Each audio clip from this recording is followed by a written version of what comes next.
Today, we're breaking down a really practical guide for getting through the first, most critical week of homelessness. We're going to lay out a clear, step-by-step blueprint for survival and for finding your footing again. You know, this whole explainer is really built on one powerful idea. Where you are right now does not have to be where you end up. This isn't about destiny, it's about getting through a crisis. So we're going to walk through a compassionate, step-by-step plan that's all about survival and taking those first steps to get stable again.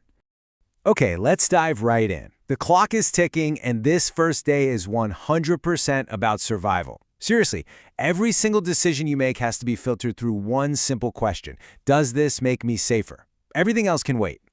These 4 things are your foundation. First up, visibility is your best friend. Well-lit, public places are way safer. Second, simple tools, a flashlight or even a whistle can make a huge difference. Third, and this is a big one, trust your gut. If a person or a place feels off, it probably is. Just leave. And last, never, ever hesitate to call 911 if you're in danger. Your safety comes first, period. Think of these items as the actual keys to rebuilding your life.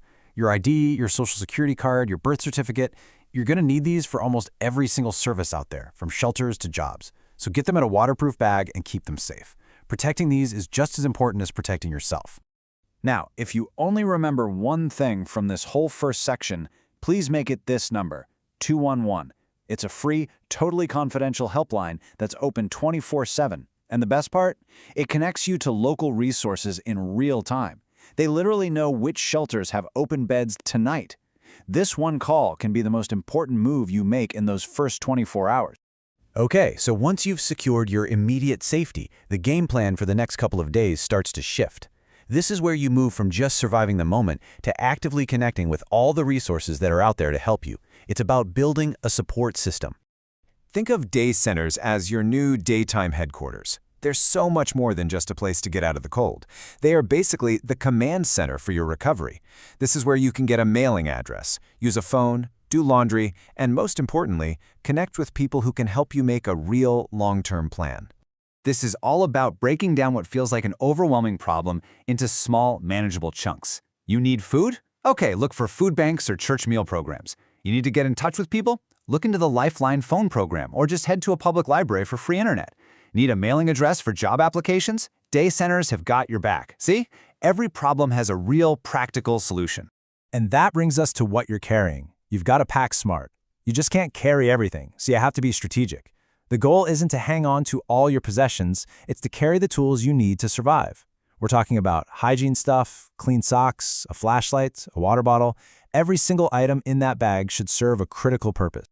All right, so by the end of that first week, the whole mission starts to change again. You're shifting from this reactive, moment-to-moment survival mode to proactively building a foundation for long-term stability. This is where you start laying the groundwork for the future. Your single most important ally in this phase is going to be a case manager. Navigating all this social services, the housing applications, the benefit programs, it's incredibly complicated. A case manager is like an expert guide who can help you build a personalized plan and fight for you within the system. You absolutely do not have to figure all this out alone. These benefits are designed to be a safety net in exactly this kind of crisis. A caseworker can help you apply for programs like SNAP, you might know it as food stamps, or TANF, which is temporary assistance for needy families if you've got kids. These, along with Medicaid, give you a crucial financial and healthcare floor to stand on. The paperwork can be a real headache, which is why working with that case manager is so important. They know the system and can help you get the support you're entitled to. You know, this timeline really puts it all into perspective. You can see how it all flows together, day by day. You start with the most urgent thing, safety, and then you methodically build from there until you're working on a concrete, long-term housing plan by the end of the week. Each step really does make the next one possible.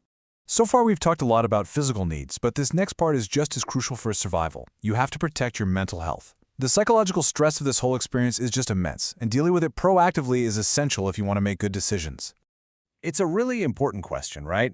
Beyond just having a roof over your head, what does it really take to get through this? And the answer is resilience. But, resilience isn't just something you either have or you don't. It's something you build by actively taking care of your mental and emotional health, especially when things are this tough. It is so vital to let this message sink in. Your worth as a human being has absolutely nothing to do with your housing situation. You are going through a temporary crisis. You are not becoming a lesser person. Holding on to your sense of self-worth is a powerful act of defiance and a source of incredible hope. When everything around you feels like pure chaos, these small daily practices can bring back a sense of control. Things like just focusing on your breath, creating a simple little routine, or repeating a mantra like, "This is temporary." These aren't just silly exercises. They are real, practical tools to manage anxiety and keep your head clear. In a situation like this, every single choice matters. Some choices can speed up your recovery, while others can just create new problems. For example, ignoring a debt collector. That just makes the problem bigger down the road. But making a proactive call to explain your situation can often put things on pause. Making these proactive choices, even when they're the harder thing to do, is absolutely key. So, when you look at the big picture, this whole week is about building momentum.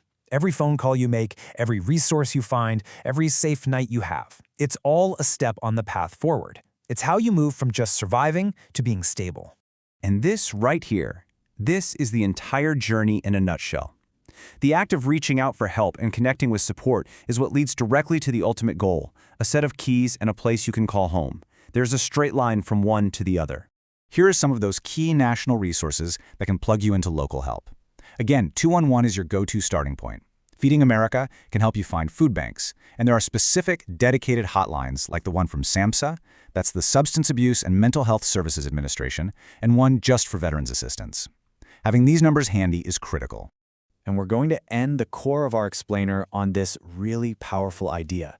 It's a reminder that your own resilience, your capacity to change things, is so much greater than any temporary situation you might be in. And this really leaves us with one final thought. While this whole guide has been about the incredible importance of individual action and resilience, it also points to a bigger truth. None of these resources just appear out of thin air. It kind of raises the larger question of what role we all play in making sure our communities have the systems in place to actually help people turn a crisis into a comeback.